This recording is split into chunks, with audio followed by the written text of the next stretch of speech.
We're now just minutes away from the U.S. President's address to Congress. Any moment now, we'll see him walk into the House chamber.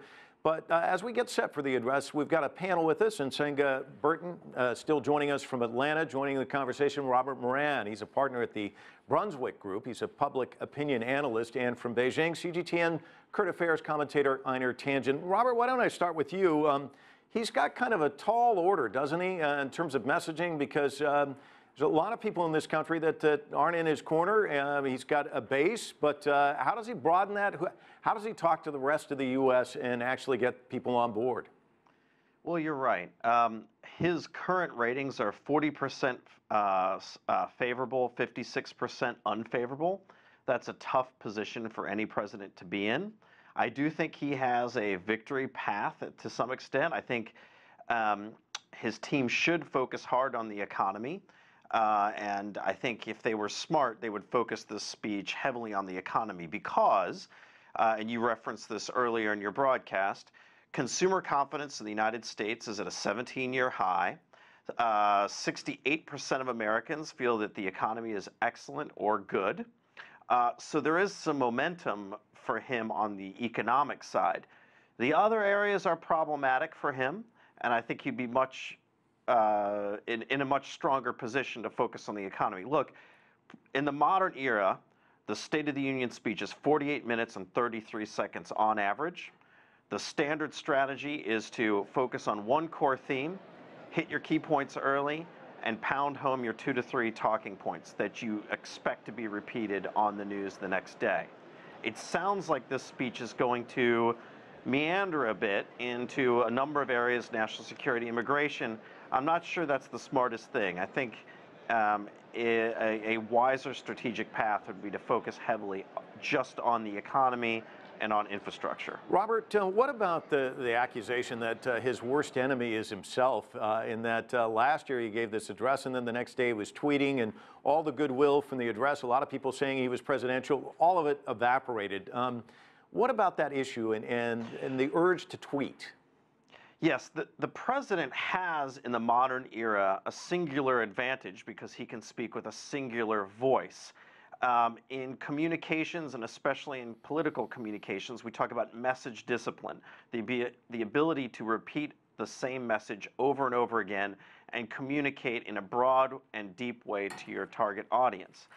Unfortunately, I think this president has a different strategy for him, and he tries to use Twitter, et cetera, to sort of dominate the news cycle, and that, I think, has had mixed effect. An interesting question would be, if this president had much more message discipline and had honed what he said in a much tighter way, would he be more effective in the last year? I think the answer is probably yes. There's Vermont Senator Bernie Sanders awaiting the address.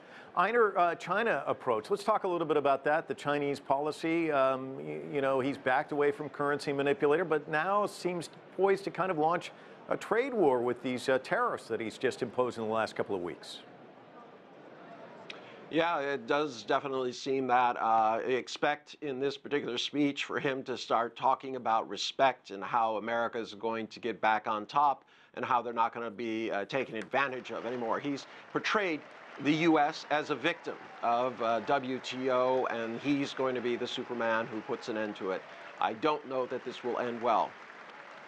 And as you speak, Melania Trump, the First Lady, now making her way to her perch high above, and she'll be greeting some of the people who will be mentioned in the speech. That's a tradition dating back to Ronald Reagan, where he cites the people in the box next to the First Lady and kind of tells their stories, these heartwarming stories.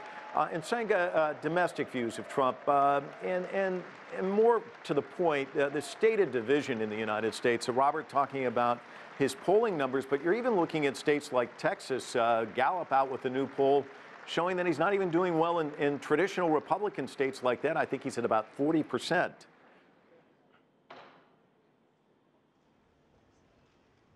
Well, in those states, he, Here comes the cabinet. Let me just interrupt you for a second as we look at the cabinet entering as we speak.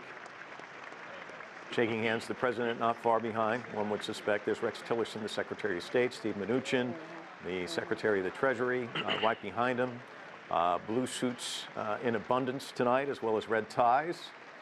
Last year, when he gave his speech, the president was wearing a blue tie, and so was Mike Pence and the speaker as well. But I think there's going to be some variation tonight.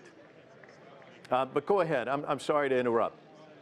Oh, I was just saying that he's not a traditional Republican, so it's not unusual that he would have isolated himself from many members of the party and traditional supporters of the Republican Party, like those who live in Texas and in some of the traditional Republican states or red states. So, you know, he's his own person. He has his agenda. And his base, as you stated earlier, is very specific. And I think when you focus so much on your base, you tend to isolate a lot of people who may be moderate Republicans, who may be fiscal conservatives, but, you know, a little bit more socially liberal. So, you know, with the way that he carries on his business, it's not surprising that he would isolate even Republicans in states that are traditionally Republican. We're looking at Ben Carson. I just want quickly, if you will, he's really the only African American in this cabinet. What does that say to you? It says what I said earlier, that he does not take black people seriously, because he would put a brain surgeon in the role that he has placed Ben Carson in, Dr. Ben Carson in, instead of finding one of the many black PhDs or policy people or folks who have dedicated their lives to studying urban planning and housing and things of that nature, and possibly putting them in that position because they would be more qualified than Dr. Ben Carson. So it says to me that he does not take black people seriously, he does not take our issues seriously, and he does not, and then that is reflected in the black people that he does employ in these positions of power. All right, thanks so much for your observations. Nathan King is there at the U.S. Capitol. Give us a scene setter, if you will, Nathan. Yeah, well, it's all happening. The hall nearly filled. Of course, that is the House of Representatives Hall. We're seeing Nikki Haley, the UN ambassador for the United States, a real high flyer in the Trump administration, taking her seat. We've seen the rest of the cabinet come in. There will not be any empty seats. I can tell you there are about 450 seats in the House chamber. But remember, you've got to bring in all the Senate. You've got to bring in the judges, the military. And in the gallery around the top that you can see now, where the First Lady is sitting with the guests, there's about 600 seats, but they're actually allowing about 150 to 200 people standing. So it's going to be really, really packed in there. You can see a lot of glad handing, a lot of shaking hands. There's Jeff Sessions, the embattled Attorney General.